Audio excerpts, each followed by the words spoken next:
100 milyon ki نشاطی گل لک سپاس خیراتنا رو ببره گمان ابن او بکی قنار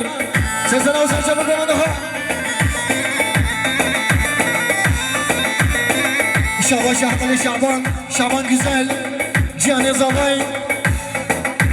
5 milyon ki neler خیراتنا میمانه و شابه زمان گل لک سپاس روژی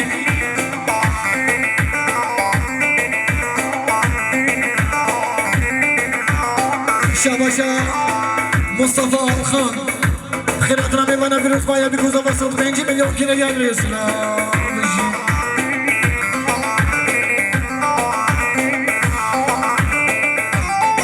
شابا حمل مصطفى تركز قوم زمان خيراتنا حمل خويز بنت عاشوتي 100 milyon كيلو دقيق سباش مصطفى دلال شابا حمل زمان حمل سرحات توفون خيراتنا ميمانا في رتبايا بكوزا 100 milyon كيلو دقيق سباش مصطفى دلال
شخر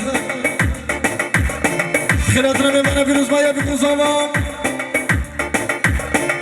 5 milyon كيلو درگل اکسپاس ماله بابیشی جان شاباشا Cihan Ezavay Mehdi abi Mehdi güzel